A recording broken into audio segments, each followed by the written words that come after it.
Welcome. আয়ত ঘনবা chapter number 4 of class 10 মেতে আমরা করছিলাম সমস্ত লং কোশ্চেন আমরা করে নিয়েছি।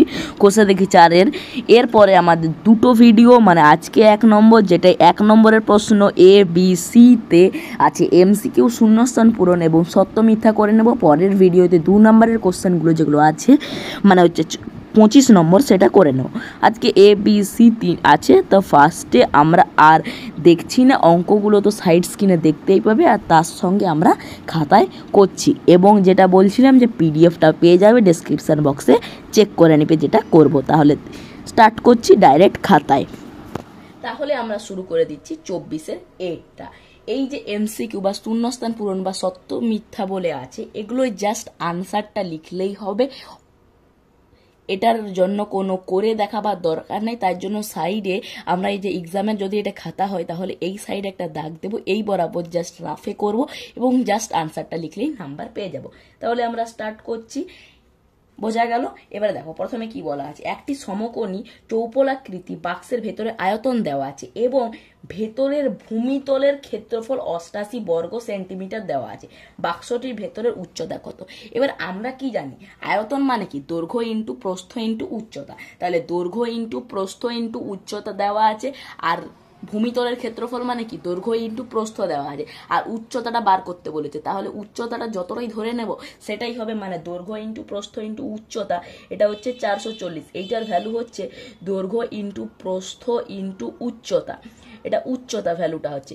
এবারে নিচে যদি এটাকে ভাগ করি 88 দিয়ে, মানে এটাকে আমরা ভাগ করছি দৈর্ঘ্য ইন্টু প্রস্থ দিয়ে, দেন আমরা যে ভ্যালুটা পাচ্ছি, দৈর্ঘ্য দৈর্ঘ্য কেটে গেল, প্রস্থ প্রস্থ কেটে গেল এবং উচ্চতা পড়ে আছে। তাহলে এই ভ্যালুটাই হচ্ছে উচ্চতা। তাহলে এটা কাটাকাটি করি, 11 8 88, 11 4 40, 11 4 4 আর 11 4 44 এবং একটা শূন্য, তাহলে 8 5 40, দেন আমরা ভ্যালুটা পাচ্ছি 5।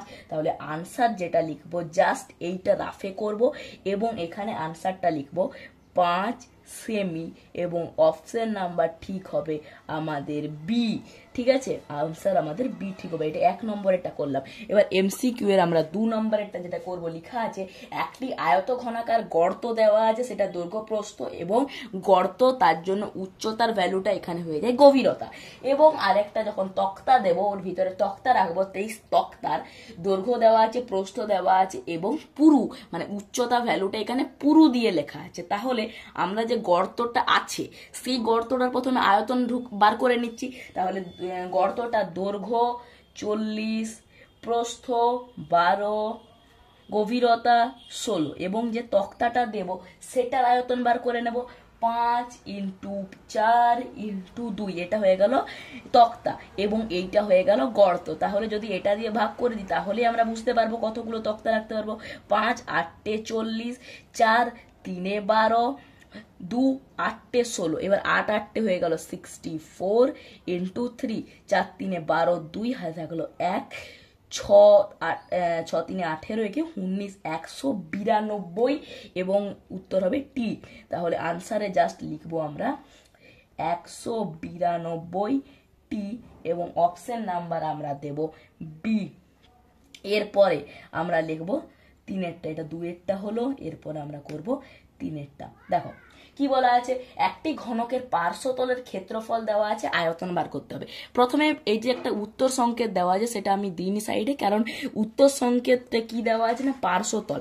একটা ঘনক যদি দেখি আমরা, ঘনক তার 6টা তল আছে। পার্শ্বতল মানে কি, যে তলটায় দাঁড়িয়ে আছে সেটা নিচের তল, যেটাই দাঁড়িয়ে আছে তার ওপরে যেটা সাইডটা উপরিতল এবং 4 সাইডের যে 4টা তল, 1 2 3 4টে, তাহলে 4টা হচ্ছে পার্শ্বতল। তাহলে টোটাল পার্শ্বতলের ক্ষেত্রফল দেওয়া আছে 256। তাহলে একটা যদি তল বার করি, 4টা পার্শ্বতল আছে, তাহলে 4 দিয়ে যদি ভাগ করে দিই তাহলে আমাদের একটা পার্শ্বতল পেয়ে যাচ্ছি, একটা পার্শ্বতলের ক্ষেত্রফল। তাহলে 4 দিয়ে ভাগ করে 4 6 24, 4 4 16, তাহলে এইটা হলো একটা সাইডের মানে একটা পার্শ্বতলের ক্ষেত্রফল। তাহলে যদি ক্ষেত্রফল হয় তাহলে এটা কার স্কোয়ার, এটা হয়ে যাচ্ছে 8-এর স্কোয়ার, মানে যদি এটা রুট করি তাহলে এটার ভ্যালু বেরিয়ে যাচ্ছে 8।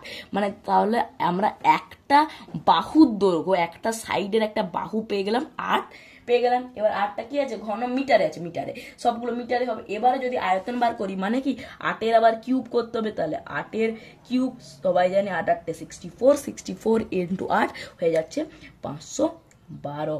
দেন অপশন নাম্বার হচ্ছে আমাদের ডি। তাহলে হয়ে যাচ্ছে 512 এবং এককটা কি ছিল? মিটার ছিল। এখানে ছিল কি? এখানে ছিল মিটার। এখানে যখন আমরা বার করলাম এখানে বর্গমিটার ছিল, ক্ষেত্রফল ছিল এখানে বর্গমিটার। এখানে 4 দিয়ে ভাগ করলাম, শুধু 4 দিয়ে সংখ্যা দিয়ে ভাগ করলাম, এখানেও আছে আমাদের বর্গমিটার। দেন এখানে যখন আমরা এর রুট করে দিলাম, দেন এখানে আমাদের চলে এলো মিটারে। দেন এখানে যখন আমরা কিউব করলাম এখানে আমাদের চলে এলো ঘনমিটারে। তাহলে এককটা হবে আমাদের ঘন মিটার। আনসারে শুধু আমরা এই যে 512, এই যে 192, এই যে 500 এটা করবো, এই সাইডটা পুরো সাইডে করব বা রাফে করব। তাহলে 512 ঘনমিটার কোথায় আছে? আমাদের অপশন নাম্বার ডি তে আছে। নেক্সট 4 নম্বর কি বলা আছে? একটি ঘনকের আয়তনের অনুপাত দেওয়া আছে, সমগ্র তেলের ক্ষেত্রফলের অনুপাত দেওয়া আছে। দেখো আয়তনের অনুপাত মানে আমরা যদি দুটোর আয়তন আমরা v1:v2 ধরি, তাহলে একটা যদি ধরে নাও v1 ধরলাম, আরেকটার আয়তন ধরে নাও v2 ধরলাম, তাহলে v1:v2 এটার অনুপাত দেওয়া আছে 1:7, 1:27, ঠিক আছে, 1:27। তাহলে v1:v2 মানে লিখতে পারি v1/v2 ইজ ইকুয়াল টু 1/27 লিখতে পারি। তাহলে v1টা কার কিউব? তাহলে v1 এর যদি শুধু ভ্যালুটা বার করি, v2 এর ভ্যালুটা, তাহলে 1/27 মানে 1 মানে কি? 1 এর হোল কিউব। 27 মানে কি? 3 এর হোল কিউব।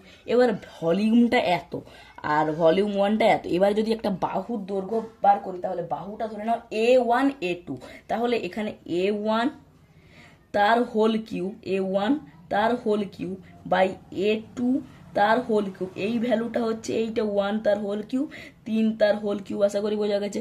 এবার যদি শুধু এর ভ্যালুটা বার করি, তাহলে এখানে a1 এর ভ্যালু বেরিয়ে যাচ্ছে 1 আর a2 এর ভ্যালু বেরিয়ে যাচ্ছে 3, ঠিক আছে? তো 3 বেরিয়ে যাচ্ছে। এবারে বলেছে সমগ্র তলের ক্ষেত্রফলের অনুপাত। সমগ্র তলের ক্ষেত্রফল মানে হচ্ছে 6 ইন্টু বাহু স্কোয়ার, তাহলে 6 ইন্টু প্রথমটার বাহু স্কোয়ার মানে a1 তার হোল স্কোয়ার মানে হচ্ছে 1 তার whole square is two 6 into s2 তার হোল স্কোয়ার মানে হয়ে যাচ্ছে 3 তার হোল স্কোয়ার। এটা হয়ে যাচ্ছে 6 ইন্টু 1 6 ইস টু 6 ইন্টু 3 স্কোয়ার 9, 6 9 54, তাহলে 6 9 54 হয়ে যাচ্ছে। তাহলে 1:9 আনসার হচ্ছে। দেন আমরা আনসারে লিখবো 1:9 এবং অপশন নাম্বার আমাদের ঠিক হচ্ছে সি, ঠিক আছে।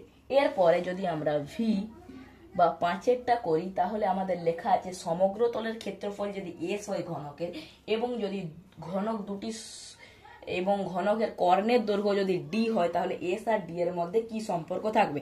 সমগ্র তলের ক্ষেত্রফল। তাহলে যদি আমরা একটা বাহুর দৈর্ঘ্য এ ধরি, একটা বাহুর দৈর্ঘ্য যদি আমরা এ ধরি, হ্যাঁ, যদি একটা বাহুর দৈর্ঘ্য এ ধরি, তাহলে সমগ্র তলের ক্ষেত্রফল কি হবে? 6 ইন্টু এ স্কোয়ার সমগ্র তলের ক্ষেত্রফল। এবং কর্ণের দৈর্ঘ্য কি হয়?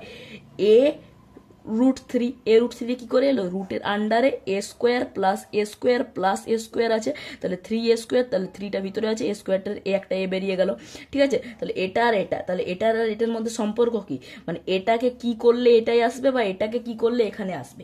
তাহলে যদি আমরা এই 6a স্কোয়ারকে 2 দিয়ে ভাগ করি আর এটাকে এর স্কোয়ার করি, তাহলে হয়ে যাবে মানে 6a স্কোয়ার। তাহলে এটাকে যদি ভাগ করি তাহলে হয়ে যাবে 3, তাহলে 3a স্কোয়ার হয়ে যাচ্ছে।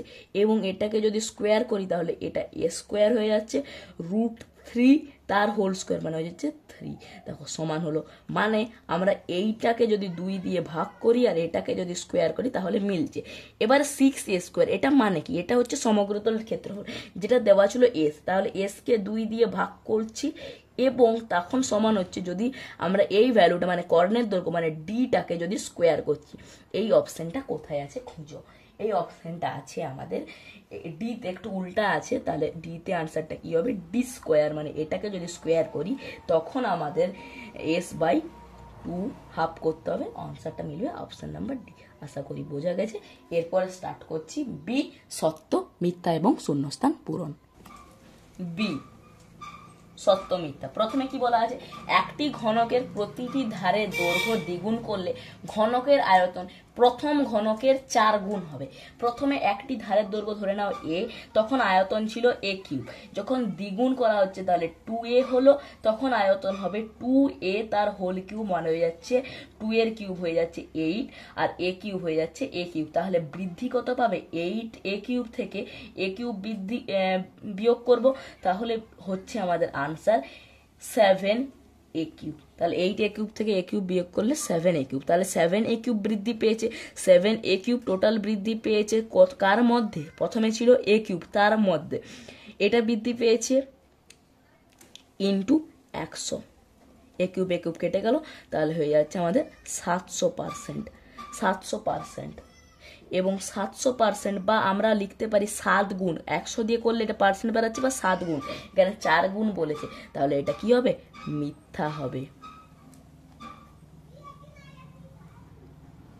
2 নম্বরে এটা 1 ছিল, এবার 2 নম্বরে কি বলেছে, বর্ষার সময় 2 হেক্টর জমিতে বৃষ্টিপাত যদি 5 সেমি হয় তাহলে উচ্চতা কত হবে। হেক্টর জমিতে মানে দৈর্ঘ্য প্রস্থ দিয়ে বানানোই আছে ওটা।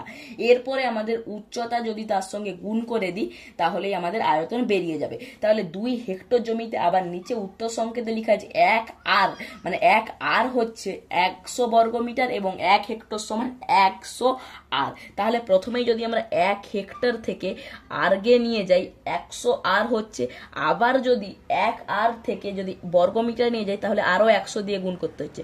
তাহলে 101 হেক্টর মানে হয়ে যাচ্ছে আমাদের 100 ইন্টু 100 বর্গমিটার। তাহলে এখানে আমাদের কত হেক্টর বলেছে, তাহলে 2 হেক্টর, তাহলে 2 ইন্টু 100 ইন্টু 100 এত হয়ে যাবে আমাদের বর্গ মিটার। এটা হয়ে যাচ্ছে দৈর্ঘ্য ইন্টু প্রস্থ। এর সঙ্গে উচ্চতাটা গুণ করব, যেটা দেওয়া আছে 5 সেমি। এবার গুণ করে দিলে তো হবে না, কারণ এটা মিটারে আছে, এটা সেমিতে আছে, সেমি থেকে মিটারে নিয়ে যাব। সেমি, মিলি, সেন্টি, ডেসিমিটার দুটো ঘর, মানে 100 দিয়ে ভাগ করতে হবে।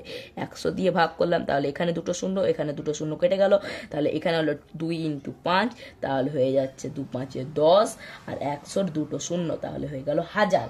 এবং 1000 ঘন মিটার আছে, এবং এটাও হবে ঘন মিটার, কারণ বর্গ মিটার ইন্টু এটাও হয়ে গেছে এখন মিটার, তাহলে হয়ে যাবে ঘন মিটার। দেন আমাদের আনসারটা আসছে কি, আমাদের আনসারটা আসছে সত্য। তাহলে শুধু সত্য লিখলেই হবে, এটা শুধু রাফে করবে। এরপরে আমাদের শূন্যস্থান পূরণগুলো করে নিই। সি অপশনের শূন্যস্থান পূরণে 1 নম্বরেরটা বলা আছে, একটি সমকোণী চৌপলের কর্ণের সংখ্যা কত। দেখো সমকোণী চৌপল মানে তো একটা বাক্স, যদি এই সাইড থেকে আমরা এই সাইডের ওপর থেকে যদি এই সাইডের নিচ পর্যন্ত একটা কর্ণ রাখি একটা, আবার এটার যদি নিচ থেকে এই সাইডের ওপর পর্যন্ত রাখি দুটো, আবার এই সাইড দিয়েও যদি দেখি এখানের নিচ থেকে এখানের ওপরে 3টা, এবং এই ওপর থেকে এর নিচ পর্যন্ত 4টা, অর্থাৎ আমরা 4টা কর্ণ রাখতে পারি, 4টি কর্ণ রাখতে পারি। 2 নম্বর এটা বলেছে একটি ঘনকের একটি তলের দৈর্ঘ্যের কর্ণের দৈর্ঘ্য, মানে এখানে আমরা বুঝতে পারছি যে আমাদের ঘনকের তলের কর্ণ বলেছে। ঘনকের যদি কর্ণ বলতো তাহলে কি হতো, √a² plus a² plus a², তাহলে 3a², একটা এ বেরিয়ে যেত, তাহলে a ইন্টু √3, মানে কি না বাহুর দৈর্ঘ্য ইন্টু √3। কিন্তু বলেছে একটি তল মানে কি, দেখো আগে বুঝো যে ঘনকের তলটা হয় কেমন, ঘনকের তল হয় বর্গক্ষেত্র, মানে বর্গক্ষেত্রের কর্ণের দৈর্ঘ্য লিখতে হবে। বর্গক্ষেত্রের কর্ণের দৈর্ঘ্য কি হয়, √2 ইন্টু বাহু, তাহলে বাহুর দৈর্ঘ্য দেওয়া আছে বা ধারের দৈর্ঘ্য, তাহলে শুধু √2 গুণ করলেই হবে। এরপরে 3 নম্বর, সমকোণী চৌপলের যদি দৈর্ঘ্য প্রস্থ উচ্চতা সমান হয় তাহলে কি নাম দিই। সমকোণী চৌপল মানে কি, আয়তঘন। আয়তঘন মানে হচ্ছে ওই আয়তঘন বা বাক্স টাইপের। এরপরে যদি বলছি তার দৈর্ঘ্য প্রস্থ এবং উচ্চতা সবগুলোকে আমরা সমান করে দিলাম, একই মাপে চলে এলাম, সবাই বুঝতে পারছো এটা কি হয়ে যাবে, একটা ঘনক হয়ে যাবে। কারণ আয়ত ঘনকের যদি বাহুগুলোকে একই আয়তনে আমরা নিয়ে চলে আসি তাহলে সেটাকে চলে আসে কিসে, বা একই লেন্থে নিয়ে চলে এলে সেটা চলে আসে ঘনকে। আশা করি বোঝা গেছে। এগুলো ABC করলাম, এটাই জাস্ট আনসারগুলো করেছি, তার জন্য এটা জাস্ট PDF হবে না, তাই জন্যে এটা বুঝবার জন্য ভিডিওটা টোটাল দেখতে হবে, তাহলে বোঝা যাবে। জাস্ট আনসারটা বুঝিয়েছি, আর রাফে এটা করবে, জাস্ট আনসার লিখে করবে, এতটা করে দেখাবার কোনো দরকার নেই। আশা করি বোঝা গেছে। Thanks for watching.